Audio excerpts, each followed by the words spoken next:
માધ્યમોની વાત કરતા હતા તો એમાંનું બીજું માધ્યમ એટલે વીજાણુ માધ્યમ. તો ચાલો આ વીજાણુ માધ્યમ વિશે માહિતી મેળવીએ. પેલું માધ્યમ આપણે જોયું મુદ્રિત માધ્યમ, અને ત્યાર પછીનું માધ્યમ એટલે વીજાણુ માધ્યમ. વિદ્યાર્થી મિત્રો, લોકમત ઘડતરમાં, કારણ કે જે પણ રાજકીય પક્ષો છે એને લોકમત મળે તો જ એ સત્તા પર ટકી શકે અથવા તો ભવિષ્યમાં એ ફરી સત્તા પર આવી શકે. તો આના માટે એને લોકમત ઘડવો ખૂબ જ મહત્વનો બની રહે છે. તો હવે રાજકીય પક્ષો છે આ અદ્યતન આધુનિક ટેકનોલોજીના યુગની અંદર રેડિયો, ટેલિવિઝન, સિનેમા જેવા દ્રશ્ય અને શ્રાવ્ય માધ્યમોનું એમ કહેવામાં આવે છે કે ઉપયોગ કરે છે. એટલે કે આ દરેક માધ્યમો જે છે એનું સ્થાન ખૂબ જ મહત્વનું લોકમત ઘડતરમાં બનેલું છે. જ્યાં વિદ્યાર્થી મિત્રો નિરક્ષરતાનું પ્રમાણ વધુ હોય ત્યાં વીજાણુ માધ્યમ વધુ અસરકારક જોવા મળે છે. કારણ કે જે લોકો નિરક્ષર છે, લખી વાંચી નથી શકતા, એ મુદ્રિત માધ્યમ એના માટે નકામું છે. કારણ કે ન્યૂઝપેપર હાથમાં લઈ અને એ વાંચી તો શકતા નથી, તો અંદર શું લખેલું છે એ વાંચી જ નથી શકતા, તો એને નોલેજ નથી મળતું, એને જાણકારી નથી મળતી. જેના કારણે એમ કહી શકાય કે આ વીજાણુ માધ્યમ છે એ આ નિરક્ષરતાનું પ્રમાણ જ્યાં વધુ હોય ત્યાં આ વીજાણુ માધ્યમ ખૂબ જ અસરકારક બની રહે છે. આ ઇમેજની અંદર જે જુદા જુદા વીજાણુ માધ્યમો છે એ આપણે જોઈ શકીએ છીએ. આગળ વાત કરીએ વિદ્યાર્થી મિત્રો, તો વર્તમાન પત્રો કે સામયિકો કરતા પણ રેડિયો અને ટેલિવિઝનનું મહત્વ વધારે જોવા મળે છે. કારણ કે વર્તમાન પત્ર અને સામયિકો એવી વસ્તુ છે કે વાંચવા માટે તમારે સ્પેશિયલ ટાઈમ કાઢવો પડે. જ્યારે રેડિયો અને ટેલિવિઝનની અંદર કોઈ પણ માહિતીની જરૂરિયાત હોય, તમે જો માહિતી સાંભળતા હોય તો સાઈડમાં તમે તમારું કામ પણ ચાલુ રાખી શકો, સાંભળી પણ શકો અને જોઈ પણ શકો. એના કારણે જ એમ કહી શકાય કે મુદ્રિત માધ્યમ કરતા આ વીજાણુ માધ્યમ છે એનું મહત્વ વધારે જોવા મળે છે. વિદ્યાર્થી મિત્રો, આજે તો ટેકનોલોજીના યુગમાં દેશ વિદેશમાં કોઈ પણ જગ્યાએ કોઈ ઘટના બને છે તો ડાયરેક્ટ આપણે એનું લાઈવ પ્રસારણ એટલે કે જીવંત પ્રસારણ આપણા સુધી સરળતાથી પહોંચે છે. શેના દ્વારા? તો કે રેડિયો અને ટેલિવિઝન દ્વારા. જેવી રીતે વાત કરીએ તો ક્રિકેટ મેચ ચાલતી હોય, ભાઈ આપણા દેશમાં હોય કે વિદેશમાં રમાતી હોય, તો પણ એનું લાઈવ પ્રસારણ, એનું જીવંત પ્રસારણ આપણે આપણા ઘરની અંદર બેઠા બેઠા ટેલિવિઝનમાં જોઈ શકીએ છીએ અથવા તો રેડિયો દ્વારા એની કોમેન્ટ્રી આપણે સાંભળી શકીએ છીએ. કે સરળતાથી હવે આ ટેકનોલોજીના યુગમાં આ રીતે દરેક માહિતી છે, દરેક ઘટનાઓ છે એની માહિતી આપણે મેળવી શકીએ છીએ. વિદ્યાર્થી મિત્રો, આજે ઘણી બધી ધારાવાહિકો, નાટકો, ફિલ્મો દ્વારા મનોરંજન તો મળે જ છે. આપણે શા માટે જોઈએ ફિલ્મ, નાટક, ધારાવાહિકો? કે આપણને મનોરંજન મળે. તો આ મનોરંજનની સાથે આજે પણ ધારાવાહિકો, નાટકો, ફિલ્મોની રજૂઆત કરવામાં આવે છે લોકોની સામે, તો એની અંદર પણ અસ્પૃશ્યતા, દહેજ પ્રથા, શોષણ, ગરીબી જેવા સામાજિક અને આર્થિક જે કંઈ સમસ્યાઓ છે, આ સમસ્યાઓની રજૂઆત અસરકારક કરીને લોકમત કેળવી શકાય છે. કે આપણે જે પણ દહેજ પ્રથા નામનું દૂષણ છે વિદ્યાર્થી મિત્રો આપણા સમાજમાં હજી પણ ક્યાંક ક્યાંક જોવા મળે છે. તો આ દહેજ પ્રથા વિરોધી કોઈ નાટક છે, ધારાવાહિક છે, ફિલ્મ છે, એની રજૂઆત કરવામાં આવે કે એની કેવી કેવી અસરો થાય છે આપણા સમાજમાં, કેટલા લોકો એનો ભોગ બને છે. તો આવી જો રજૂઆત કરવામાં આવે અને જે લોકો એને જોવે છે તો એના માનસ ઉપર લોકમત એના વિરોધમાં તરત જ કે હા, ખરેખર આવી દહેજ પ્રથા ન હોવી જોઈએ. ગરીબ લોકો ઉપર જે આખું ધારાવાહિક કે નાટક રજૂ કરવામાં આવે તો તરત જ લોકોને ખ્યાલ આવે છે કે હા, આપણે એની મદદ કરવી જોઈએ, આપણે અન્નનો બગાડ ન કરવો જોઈએ, આપણે ઓછું ખાઈશું તો બીજાને વધારે મળશે. બગાડ કરી અને આપણે આ રીતે ગરીબીને વધારે ને વધારે પોષીએ છીએ, જેથી બગાડ અટકાવી અને ગરીબીને આપણે દૂર કરીએ.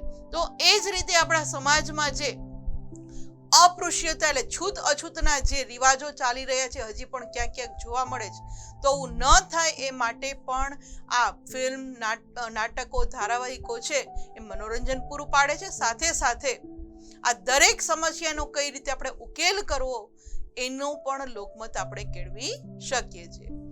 ત્યારબાદ વાત કરીએ તો વિદ્યાર્થી મિત્રો, આધુનિક સમયમાં, કારણ કે આપણે આજે ટેકનોલોજીના યુગમાં જીવી રહ્યા છે. તો આધુનિક સમયમાં ટેલિવિઝન ઉપરાંત હવે તો ઇન્ટરનેટ, કારણ કે ટેલિવિઝનમાં તો શું થતું કે એ લોકો જે પ્રસારણ આપે એ આપણે જોઈ શકીએ, પણ ઇન્ટરનેટનું માધ્યમ આવવાથી હવે આપણે જે સમયે જોવું હોય એ ફટ આપણે સર્ચ કરીને જોઈ શકીએ છીએ. ઇન્ટરનેટના આગમનથી અને તેના ફેલાવાથી લોકો ઘરે બેઠા, અત્યારે તમારે કોઈ સમાચાર સાંભળવા હોય, કોઈ વિદેશની કોઈ વસ્તુ તમારે ઘટના જોવી હોય, તો તરત જ તમે ઇન્ટરનેટના માધ્યમથી તમારા ફોનમાં, તમારા ટીવીમાં કનેક્ટ કરી, તમારા પીસીમાં કનેક્ટ કરીને તમે જોઈ શકો છો. કોઈ પણ ધારાવાહિક છે, નાટક છે, ફિલ્મ છે, એનો આનંદ તમે માણી શકો છો. પહેલા શું હતું કે ટેલિવિઝનની અંદર તો જે ટાઈમે નાટક આવે, ધારાવાહિક આવે, ફિલ્મ આવે, ટાઈમમાં આપણે ફ્રી ન હોઈએ તો આપણે ન જોઈ શકીએ.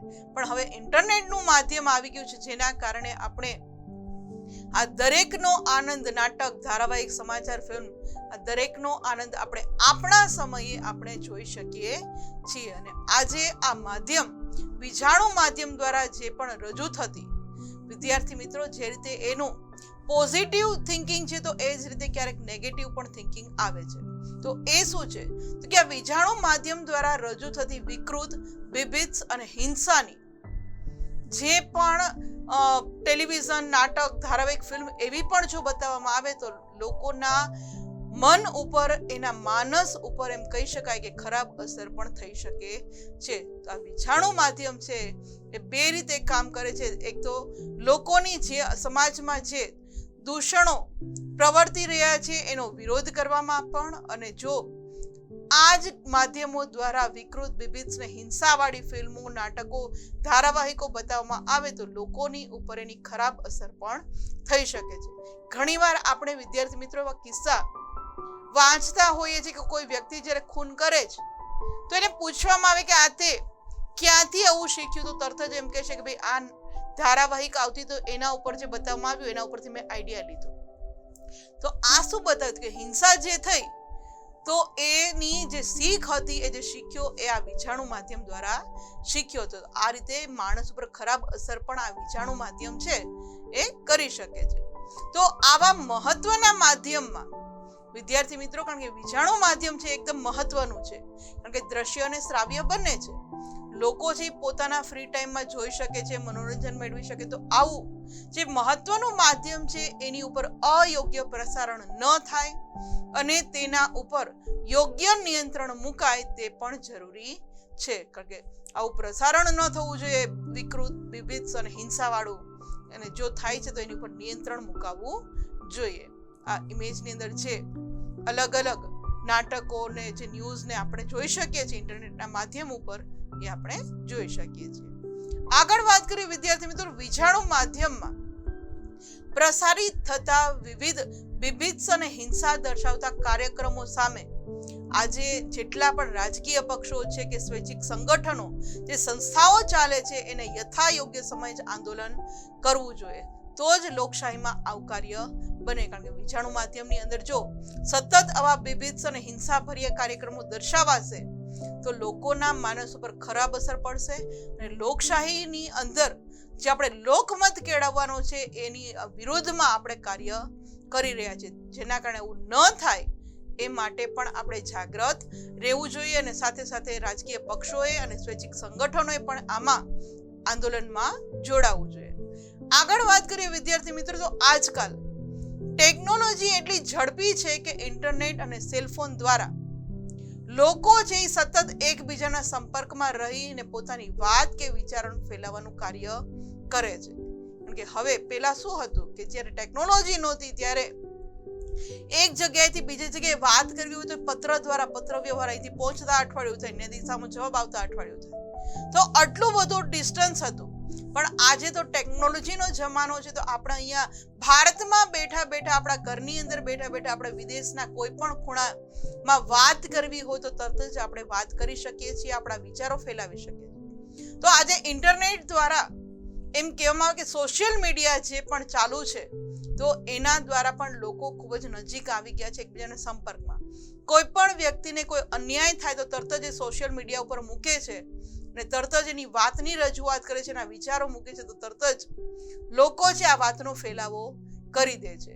તો જેના કારણે એમ કહી શકાય કે ટેકનોલોજીના યુગમાં આજે લોકો એકબીજાની ખૂબ જ નજીક આવી ચૂક્યા છે. આજે લોકમત કેળવવા માટે વિજાણુ માધ્યમોનો તો બહોળા પ્રમાણમાં ઉપયોગ થાય છે, પણ જેટલા પણ રાજકીય પક્ષો છે જે પણ કામગીરી કરે છે તો એ કામગીરી લોકો સુધી પહોંચે એ માટે શું કરે કે આ વિજાણુ માધ્યમનો ઉપયોગ કરે છે કે ભાઈ અમારા પક્ષે આ કામગીરી કરી, આ સારું કામ કર્યું, આ સિદ્ધિ મેળવી. તો જેને કારણે લોકો સુધી વાત પહોંચાડે છે આ ઇન્ટરનેટ અને સેલફોન દ્વારા, અને જેના કારણે લોકમત મળી રહે છે. અને ટેલિવિઝન, રેડિયો, ખાનગી રેડિયો એટલે કે FM જે આપણે સાંભળીએ છીએ એ આધુનિક સમયમાં લોકમત કેળવવા માટે વિશિષ્ટ માધ્યમ છે. કારણ કે દરેક લોકો આજે FM સાંભળતા હોય છે, રેડિયો સાંભળતા હોય, ટેલિવિઝન જોતા હોય છે, તો એની અંદર જે કંઈ પ્રસારણ થાય છે એમાં સાથે સાથે આ રાજકીય પક્ષોની સિદ્ધિઓ મૂકે તો લોકમત એના તરફ આકર્ષાય છે. આ ઇમેજની અંદર આજે લોકો સેલફોન દ્વારા જે એકબીજાની નજીક આવી ચૂક્યા છે, પોતાના વિચારો એકબીજા સુધી ઝડપથી પહોંચાડે છે, એ આપણે જોઈ શકીએ છીએ. ત્યારબાદ વાત કરીએ વિદ્યાર્થીઓ તટસ્થ વિગતો. ક્યારેક એવું પણ બને છે કે ઘણીવાર લોકો છે પોતાના વિચારો, વાતો ફેલાવે છે, પણ એમાં તટસ્થ વિગત એની પાસે નથી, પૂરતી જાણકારી નથી, અને ડાયરેક્ટલી પોતે આ સોશિયલ મીડિયામાં જે તે ઘટનાની માહિતી મૂકે છે. તો આધુનિક સમયમાં ઘટનાની માહિતી ઝડપથી ફેલાઈ તો જાય છે, તટસ્થ નથી, જાણકારી પૂરી નથી, છતાં પણ ફેલાવો કરે છે, જેના કારણે ખોટી વિગતોને આધારે ક્યારેક ખોટો લોકમત પણ કેળવાઈ જવાનો ડર રહે છે. કારણ કે લોકોને ખોટી માહિતી પણ ઘણા સોશિયલ મીડિયા ઉપર શેર કરે છે, જેના કારણે ખોટો લોકમત કેળવાય છે. વિદ્યાર્થી મિત્રો, વિજાણુ માધ્યમ દ્વારા થતા વિવિધ પ્રકારના સર્વે લોકમત કેળવવાનું કાર્ય કરે છે. કારણ કે જે સર્વે થાય છે વિજાણુ માધ્યમ દ્વારા, તો એના દ્વારા લોકમત પણ કેળવાય જાય છે. આ ઇમેજની અંદર જે લોકમત કેળવવામાં આવે છે વિજાણુ માધ્યમ દ્વારા, એ આપણે જોઈ શકીએ છીએ. આગળ વાત કરીએ વિદ્યાર્થી મિત્રો, કોઈ ચોક્કસ વિગતને આધારે લોકમત જાણવા સર્વે કરવામાં આવે છે. સપોઝ કે ચૂંટણીની આવતી હોય તો ચૂંટણીની તારીખ જાહેર થાય પહેલા જ લોકોની અંદર એક સર્વે કરવામાં આવે છે કે ભાઈ તમે ખરેખર કયા રાજકીય પક્ષ સાથે જોડાયેલો છો, કયા પક્ષને તમે મત આપવા માંગો છો, કયો પક્ષ સારી કામગીરી કરે છે. આવી દરેક વિગતો છે એ લોકોને પૂછવામાં આવે છે, અને ત્યારબાદ આ સર્વેથી એક જાણકારી મેળવવામાં આવે છે. અને આ ચૂંટણી સમયે જે લોકમત કેળવવામાં આવે છે એને કહેવામાં આવે છે ઓપિનિયન પોલ. આ ઓપિનિયન પોલ રજૂ કરવામાં આવે છે ખાસ ચૂંટણીના સમયે. દરેક લોકોને પોતાનું ઓપિનિયન પૂછવામાં આવે છે કે તમે કયા રાજકીય પક્ષ સત્તામાં આવે એવું ઈચ્છો છો. તો આ રીતે ચૂંટણી સમયે જ આ આખી રજૂઆત થાય છે. અને ઓપિનિયન પોલ દ્વારા લોકમત છે હવે કઈ દિશામાં ઢળી રહ્યો છે તેનો અંદાજ આવે છે. કે ખરેખર લોકો છે કયા રાજકીય પક્ષને સત્તા ઉપર જોવા માંગે છે એની રજૂઆત કરે છે, એ આપણે જોઈ શકીએ છીએ, એનો અંદાજ કાઢી શકીએ. વિદ્યાર્થી મિત્રો, દરેક વખતે જે આ ઓપિનિયન પોલ રજૂ કરવામાં આવે છે એની પૂછપરછ વિગતોને આધારે કરવામાં આવે છે. તો દરેક વખતે એવું નથી કે ઓપિનિયન પોલ છે દરેક વખતે સાચા જ હોય અને વિશ્વસનીય જ હોય. એ સાચા ન પણ હોય ને વિશ્વસનીય પણ હોતા નથી. ઘણા લોકો એવું કરે છે કે કહે છે કાંઈ અને કરે છે કાંઈ. તો આવા લોકોને કારણે ઓપિનિયન પોલ છે એ સાચા અને વિશ્વસનીય બનતા નથી. આ ઇમેજની અંદર ચૂંટણી સમયે જે ઓપિનિયન પોલ લેવામાં આવે છે જે આપણે જોઈ શકીએ છીએ.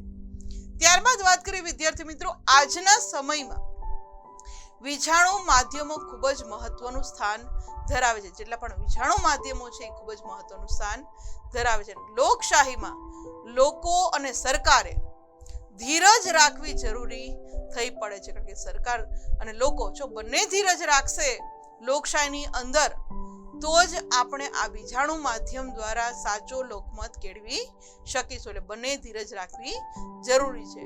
લોકોની વાત, વિચાર કે વિગત જે કાંઈ છે એ સરકાર સુધી પહોંચે, અને સરકાર દ્વારા જે વિવિધ યોજનાઓ ઘડવામાં આવે છે એની જે વિગતો છે, સરકારની જે સિદ્ધિઓ છે એ લોકો સુધી પહોંચે, એ માટે આ વિજાણુ માધ્યમો છે એ ખૂબ જ ઉપયોગી થઈ પડે છે. કારણ કે આપણે ઘણીવાર ન્યૂઝની અંદર જોતા હોય છે કે લોકો છે ને જે કંઈ પરેશાની છે એના જે કંઈ વિચારો છે એ ન્યૂઝ ઉપર બતાવતા હોય છે કે સરકારે આ કરવું જોઈએ, સરકારે આ રીતે રોડ બનાવવા જોઈએ, સરકારે આ મહોલ્લાની અંદર જે પણ કાર્ય થાય છે, પાણીની સમસ્યા, જેટલી પણ સમસ્યા છે સરકાર સુધી પહોંચાડવાની છે, તો આ વિજાણુ માધ્યમ દ્વારા એ પહોંચાડતા હોય છે. તો એ જ રીતે સરકાર દ્વારા જે જુદી જુદી યોજનાઓ તૈયાર કરવામાં આવે છે લોકો માટે, તો એ પણ સરકારી સિદ્ધિઓ, એની યોજનાઓ દરેક આ વિજાણુ માધ્યમ મારફત જ લોકો સુધી પહોંચે છે.